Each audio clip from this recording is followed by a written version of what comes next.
Hey there, everyone. Welcome back to Game Vine, and welcome to a new thing here on the channel. This is our very first interview, and we have with us the legendary Luke Laurie. I'll adding claps and stuff right there. How you doing today, sir? I'm doing pretty well. How are you? I Doing see my great. game Dwellings of Eldervale right over there behind you. Yeah, so he is the designer of games such as Stones of Fate and, of course, the awesome Dwellings of Eldervale. Yeah, I played it last night just to get prepped for today's interview. I'm having a lot of fun with it. Awesome. And let's go ahead and just jump into the questions. My internet kind of skipped out there, so hopefully everything gets uploaded perfectly. But the first thing I'm going to go into is just what's the first game that you ever fell in love with, like you just absolutely wanted to play over and over again? Well, so I've been a gamer since childhood, but I distinctly remember at the age of about 10 in fifth grade, I was at a friend's house and it was like a sleepover, and it was the first time I played Dungeons and Dragons. So we played D&D all night, and I was an elf, and I had a little dwarf lead miniature, and I got hooked pretty quick. By the time I was 11 or 12, I was, writing the adventures and being the dungeon master, and I stuck with that for quite a long time. I'd played all kinds of other, more traditional, your standard Monopoly and whatever. And junior high and high school, got into some various kind of random card games and board games. But then in college and afterwards, started getting into Magic the Gathering, and eventually found my way into the Euros. Started light, got heavier and heavier, and yeah. That's a good path. It's fascinating to kind of see the background of the designer. I don't really get that story too often. So that's, I think, the main thing I'm really just curious to get into. So with that being said, what was the board game that first made you say, yes, I could go out and design this? I know you're a go-getter, and I'm reading these notes, so hopefully it doesn't seem like I'm too robotic. So I don't know if there was a singular game, but I know that when I played San Juan, which is like the derivative of Puerto Rico, and it is kind of a cousin of Race for the Galaxy. The concept of having a game where you weren't actually rolling dice to defeat monsters and get treasure felt a little different. This whole, like, I'm gonna manipulate cards, and there's gonna be resources and things like that.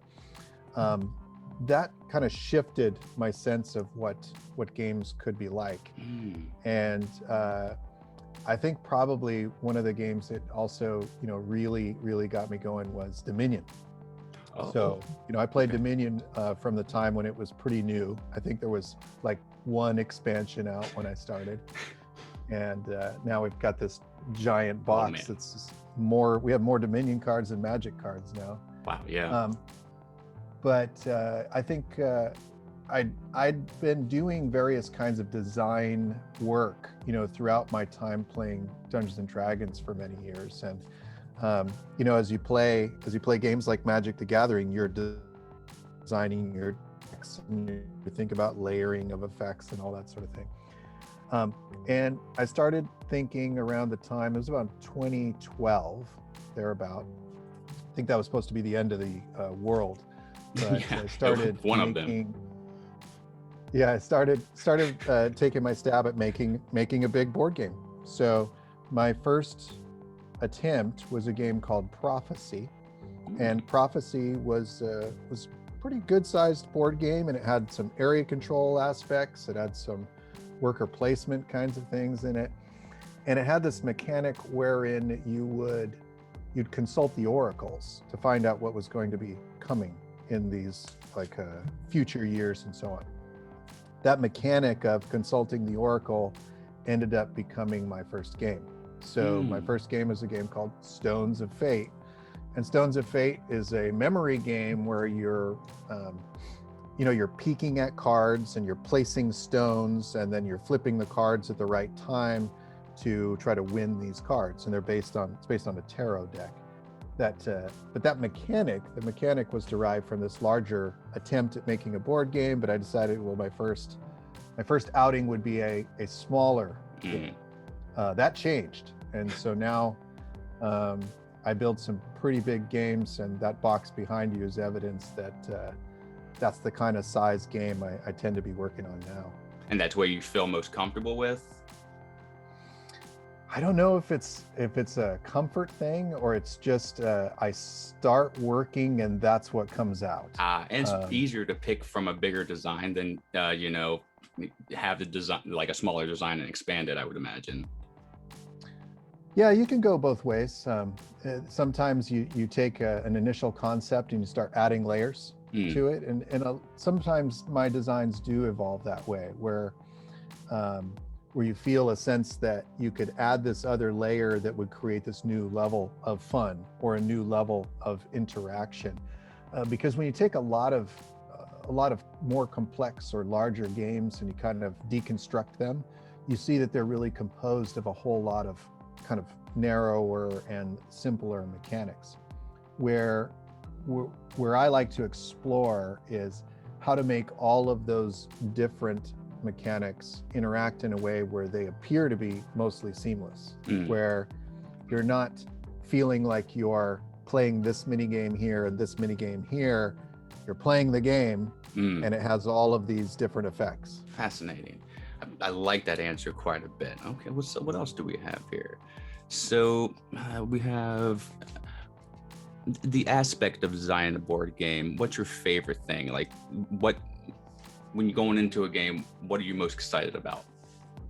There's different points along the path that kind of generate different kinds of excitement. Okay. When you have that kind of that nugget of inspiration, where I'll say to myself that, oh, wait, eureka! Yeah. If I take this and do this and put this together, I'll do something that's never been done before.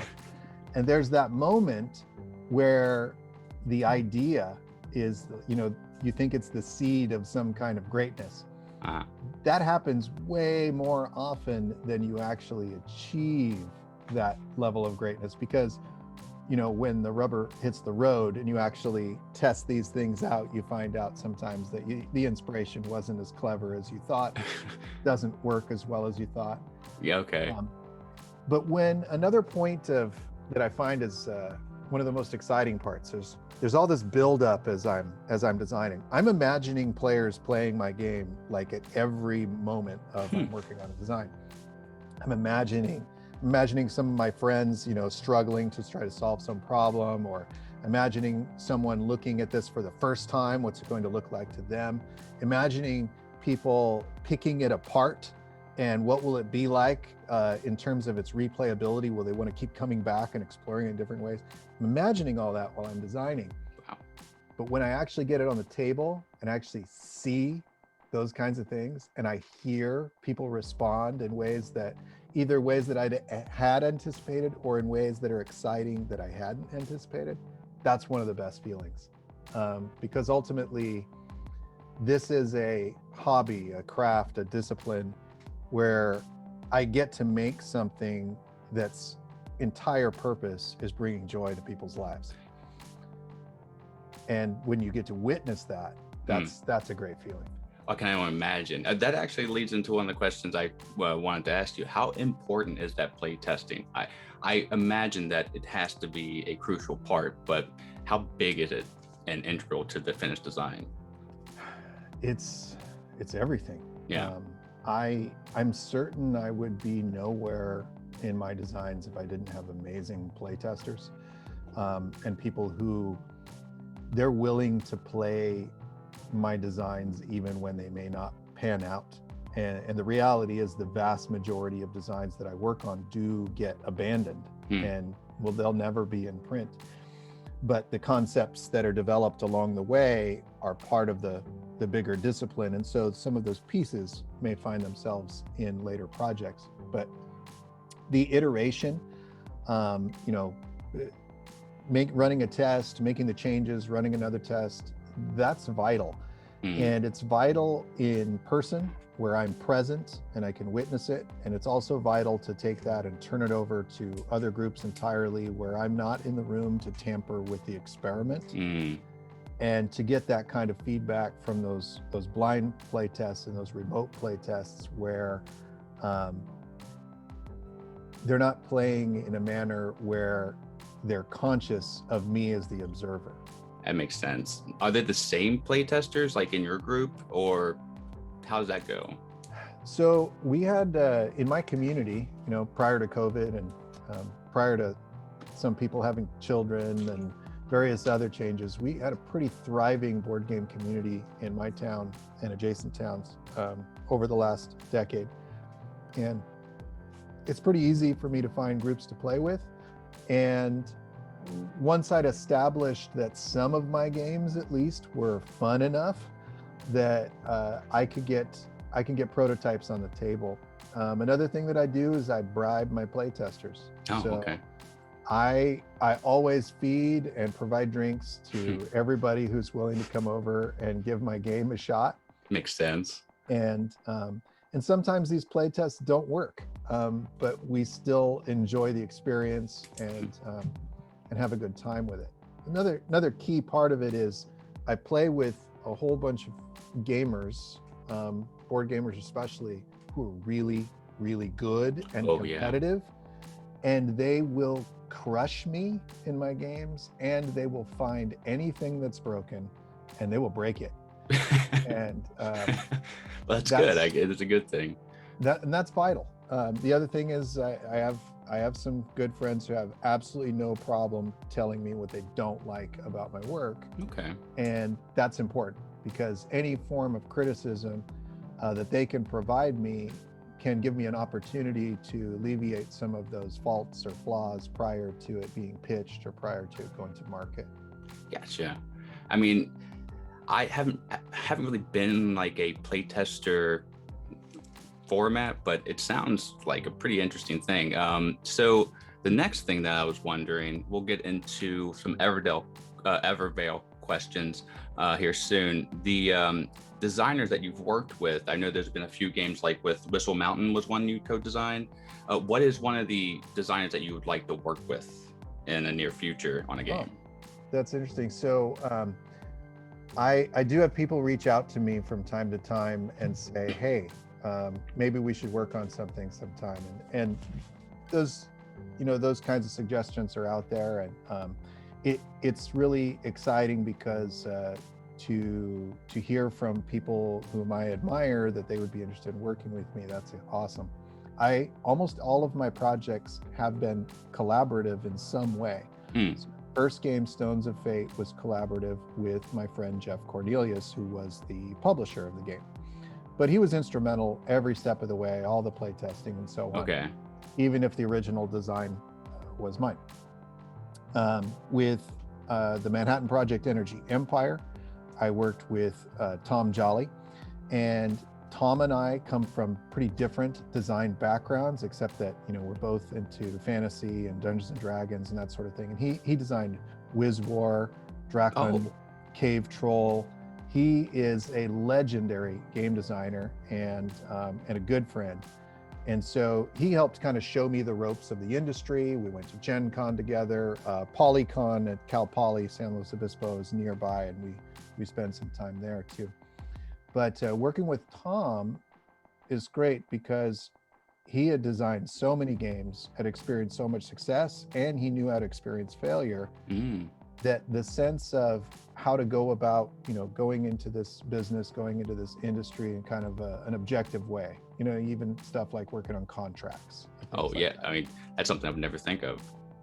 So Tom and I worked on the Manhattan Project Energy Empire together. That was published by Minion Games. And there is an expansion to that was put on hold for a while because the publisher passed away. So it sounds like, from what I understand, all of the kind of the legal and contractual things with that have been resolved, and another publisher should be moving forward with the expansion to Energy Empire fairly soon, which is exciting. So Tom and I have worked on that. We have another game that is going to be released very soon in the next few weeks called Cryo. So Tom and I started building that right around the time I think Energy Empire was being published or kickstarted. Okay. And so this is a Z-Man game called Cryo, and it's a very tight, tense worker placement game where players are going to be saving crew pods by getting them into the caverns beneath a frozen planet. Your spaceship has crashed on this frozen planet. Fascinating. And you're running out of time to save them. Okay. Whistle Mountain was co-designed with Scott Caputo. And Scott and we partly connected because he's a designer who has done games like Voluspa and Whistle Stop and 100 Tori and some others. Oh, he did 100 Tori? Oh, nice. Yeah, I like that one.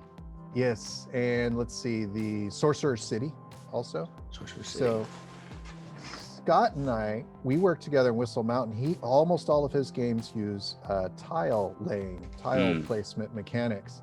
And a lot of my games use worker placement. So we said, okay, I will use my worker placement skills and you'll bring in your tile laying. And so Whistle Mountain is, it's bizarre. It's unlike anything out there. I haven't played it actually. I'm very intrigued by it. The idea of taking these polyomino pieces, building scaffolding, building things that go on top of that, and then the actual workers are airships of different sizes that you place in different kind of geometric positions to trigger actions and so on. Really interesting game. And Scott and I have talked about building other games, but these things take time. It just sounds like it's really fun to actually co-design things on a game rather than to solo do it. And people will, your co-designer will come up with things you wouldn't have thought of. And also you'll shoot down bad ideas of each other. And you have this constant dialogue where you're not necessarily stuck in your own thoughts about how to proceed. So if, for example, with Whistle Mountain, Scott and I each got stuck at different times, and we were able to kind of like say, I've gotten as far as I can on here. Can you take a look at this and take it from here and see what you come up with? And I really love the way it turned out, and I could have never possibly designed that myself. And then Dwellings of Eldervale, of course, is also, I'm the designer, but Peter Vaughn and I helped from the very beginning, conceived of this massive world together. It started on a car ride home from KublaCon, which is a great convention in the Bay Area, San Francisco Bay Area. Okay. And so we're in this car ride home, and we'd had a kind of an exciting weekend. I had been showing off the game that would become the Manhattan Project Energy Empire. He was working on the Letter Tycoon at the time. So we're kind of just like cutting our teeth, getting into the industry, and full of optimism and full of good ideas, well, bad ideas too. And so on this car ride, we just said, okay, let's design a game together. All right, what do we... 8 elements: air, earth, water, fire, light, darkness, order, chaos. And we'll have all this stuff. We'll have demons will come crashing down and destroy your villages, and it'll have a story to it, and the story will unfold as you go along. Now, mechanically, we didn't know what we were doing. And so we went all over the place, and there were the ideas. It was just this font of ideas. And after that, we tried to pare it down and make it into something, and we struggled. And we struggled and came up with ideas and abandoned them again and again for years. And in fact, there's a book, I think it's one of the books that Gabe Barrett put out on game design, where I made a reference to a design I had abandoned that I hoped someday would be made, and it was Dwellings of Eldervale. Oh man. At that point, it had been abandoned.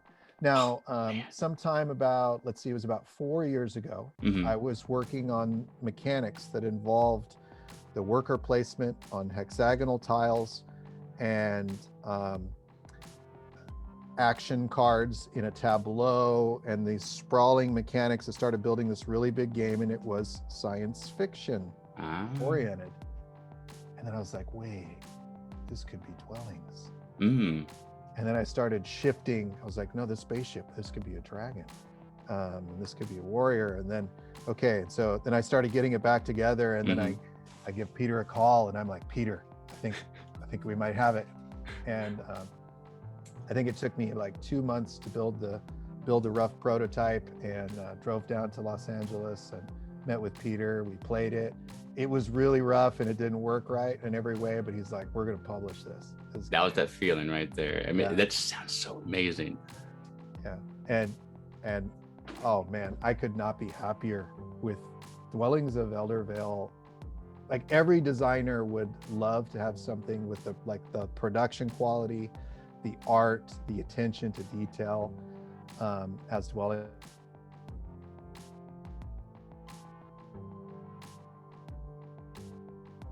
So, I mean, how close is the finished product to what you two thought of in that car? That fantastical idea that just glistened in that car. How close is the design to that final thought? I think it captures a lot of the magic that we wanted it to have. Where I think one of the significant differences is our vision of something that would have story and theme to it was thinking more about something that would be more linear and more text oriented. Like, this card comes up and this affects the game because now there's this story that this occurs. And so we talked all about this idea of having cards, and somehow story elements would kind of come into the game and go out of the game. Peter had this idea that when the dwarves are in the game would be different because now dwarf stuff would happen. Instead, we ended up with mechanics that tell the story. So now when the demon comes marching through the villages, it's the mechanics that allow that to occur, rather than you're reading kind of a script that tells you what happens. Makes sense. And so you wind up, I actually, there's a little analogy in that Star Wars Rebellion is one of my favorite thematic games, and it has all these aspects of Star Wars. But a lot of the story that unfolds as you play is a result of the mechanical interactions between the pieces and the cards and the characters. So you can wind up retelling the story where Chewbacca blows up the Death Star and Princess Leia gets captured and never gets rescued. Yeah. Luke Skywalker doesn't even exist. What's up with that? In this version. So you can retell the story in different ways, and you can get in a situation where the Mother of Dragons is haunting the ruins and keeping the dwarves from getting their gold, harkening back to like The Hobbit. You can have a situation where you can have a single worker can get lucky and use some swords and happens to have a lightning bolt and takes down the dread crocodile. So you can get these kind of exciting, heroic moments that result as kind of the sum of the different mechanical elements in the game. That I've never really thought of it that way, but that learning the story through play, it's brilliant, and it's very well executed in Dwellings. That's another question to have on Dwellings, because I could talk about this game all day. Which one do I want here? So yeah, you said, because I've tried to do as much research as I can. So in an interview you said something about the World of Warcraft 2 having consequences, good and bad. And I see that in this game here. So did you take anything from like your video game life and bring it into the board game industry? So slight correction, it's not World of Warcraft, it's just Warcraft. Did I just say that? I did, yes. Yeah, we're going all the way back to video games in the 90s. Right, so yes. I'd be sitting there, during college and late night playing Warcraft, and I'm sending out my little grunts to chop down the forest, and we're gonna use the mine until the mine runs out. And then we're going to take that and we're going to start to build things up over here. So Dwellings of Eldervale does have that exhaustion of resources Mm-hmm. in it. That's one of the aspects. So, the beginning of the game, the resources are plenty. There's tiles, there's tokens all over the place, and everybody can just go out and collect these tokens. You have to turn that into building your own engine, and you have to do some exploring to go out a little farther. I like that aspect. The aspect, there's some games where, like, the more you take, the more you can get, almost. That there isn't that kind of that cost or that trade-off. More of a So I like snowball. trade-offs, and I like things to become exhausted. So, like in Energy Empire, you can make these various choices and acquire pollution tokens. And eventually you just realize, like, wait, I did a bunch of really cool stuff, but I just polluted all my environment and ruined everything. And in Whistle Mountain, you can build and build and build, and you'll end up washing your workers down into the whirlpool and they're drowning. You got to slow down. You got to save your people and not just focus on the continuous buildup. Dwellings of Eldervale, you can exhaust the resources on the table, but if you don't actually convert that into getting the cards and slotting the tokens and building an engine that will allow you continued resource development, resource production, then you're going to be out of luck. There was a game where I used my workers way too fast and to put them into dwellings, and I was SOL for the rest of the whole game. And I've learned fast that you do have to have that trade-off and do it timely. So I will ask one more question at least about dwellings here. Is there more to come from it? I'm sure there are some ideas up there. So that's classified, and I could tell you, but this would be the last time anyone would ever see you. Yeah. So, fair enough. I gotta lock my doors. No, anyway, yeah, that's fair enough. That's a good answer. For sure. Yeah, for sure. There are things that were left on the cutting room floor when we built dwellings, and there's also things where Peter and I worked and we're like, this could take this game a little farther in this direction or in that direction, but at the same time, that's going to add more to the experience where it might be a little too much. So those kinds of trade-offs come with deciding what you're actually going to put in the game. So, people might be thinking, it'd be easy to add more factions.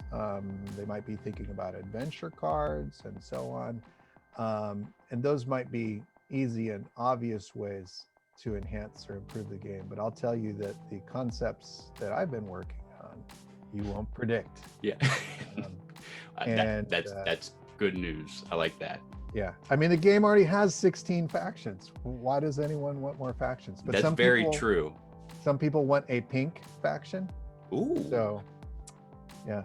The colors are one of my favorite things. I'm so glad they went with the turquoise, well, more of the light sky blue. It's one of my favorite factions. So pink would be really cool for that. The next thing I want to kind of get to, if we can spend just a couple more minutes, just going over some of your knowledge, because you've accumulated so much. You've been in the industry for how long? 10 plus years now? Well, it kind of depends on, I've been tinkering for almost 10 years, but maybe in the industry, say 8. 8?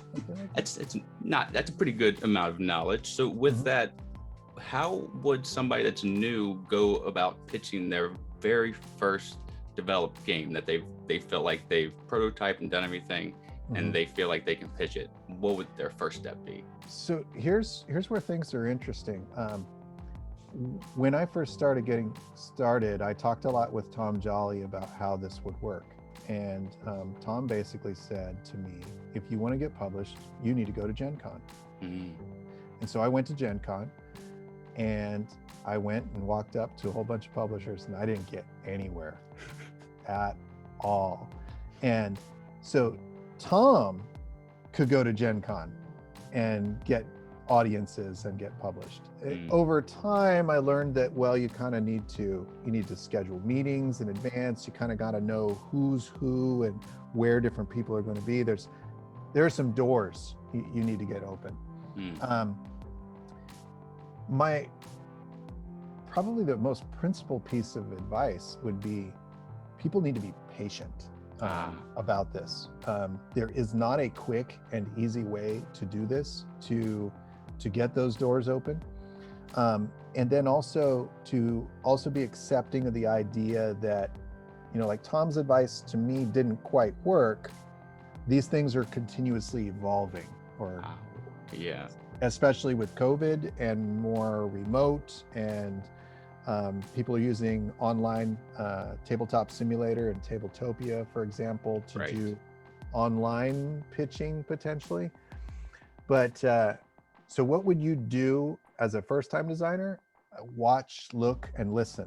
Kind of get a feel for where things are and how things are going, and find a niche. Find where you're going to fit. Find the, make friends and connections who are making the kinds of games that are similar to what you do.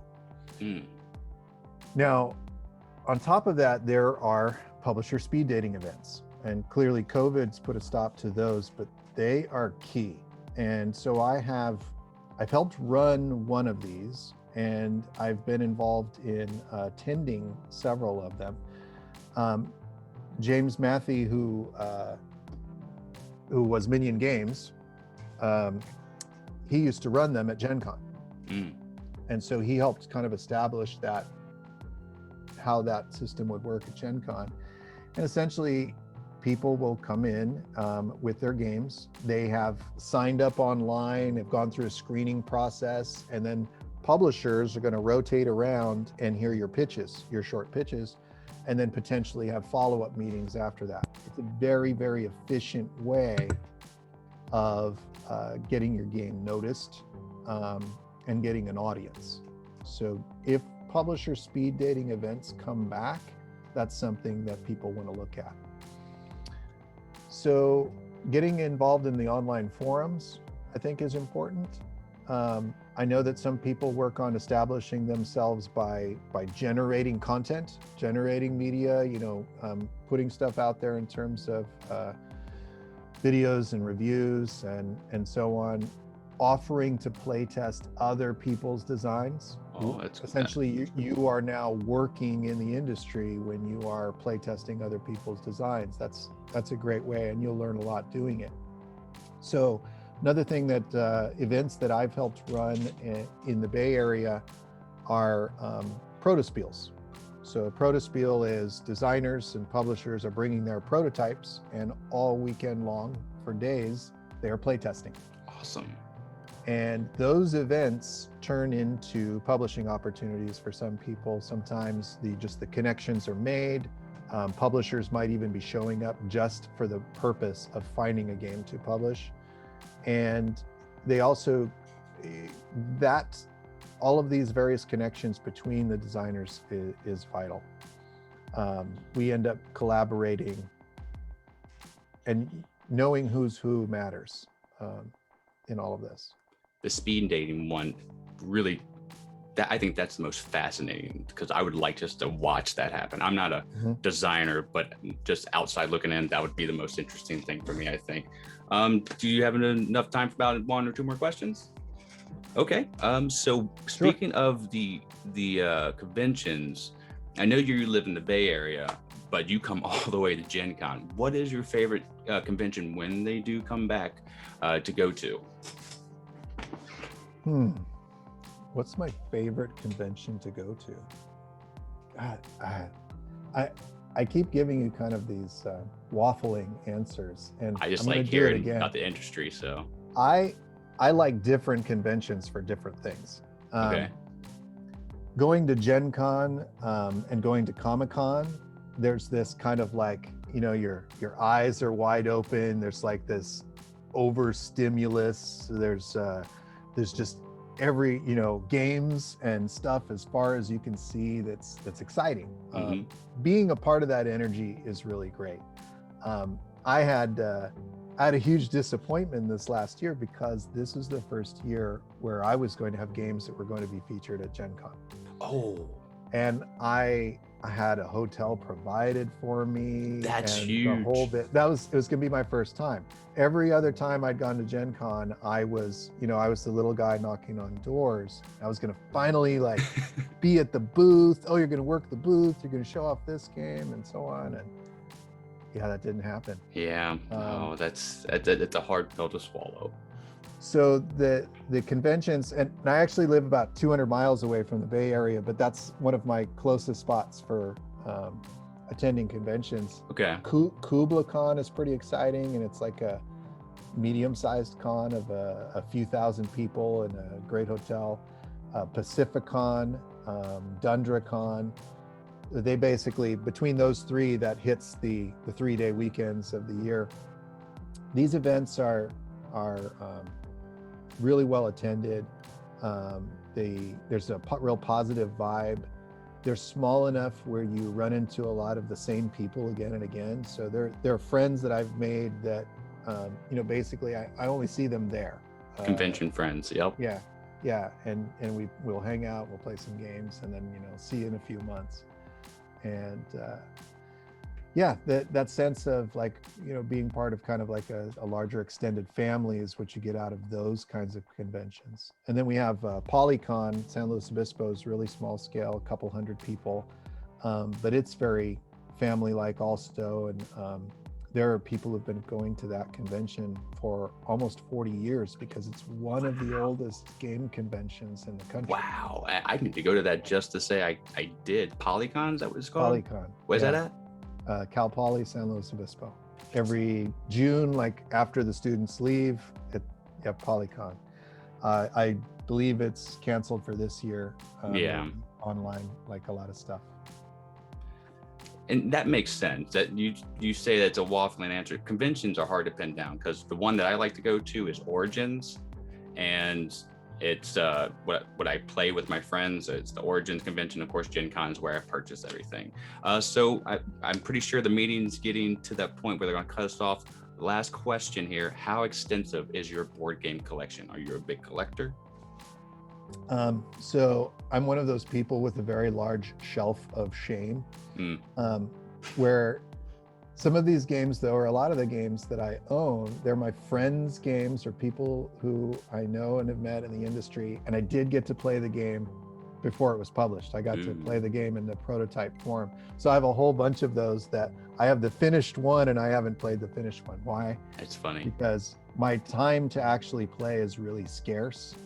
And I tend to play what I'm working on almost every single time.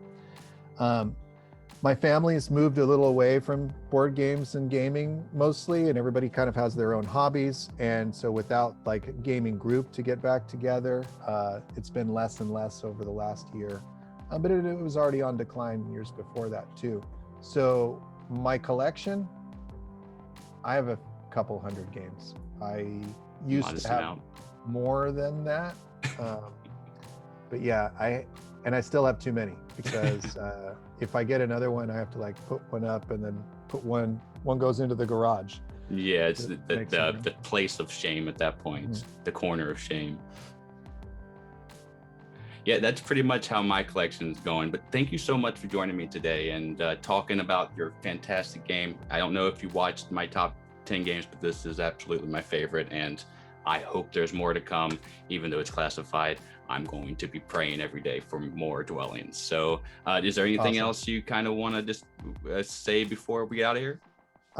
Thanks for having me on. I appreciate it. I enjoy the conversation. I'm always happy to talk about game design and gaming. It's really a positive part of my life, and I enjoy spending some time on it. So thank you. Thank you too, man. Take care. I'll talk to you maybe at a convention here soon. Will do. Take care. Right. Bye, man.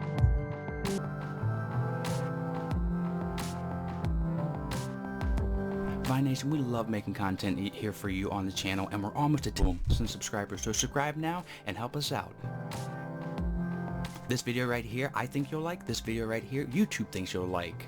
Or you can just sit here and watch me dance as a dinosaur for a little bit longer. You can visit us at our social media outlets, and we're going to be improving our Patreon here soon. That's all for today. Miko, it's time to go. Good girl, Miko.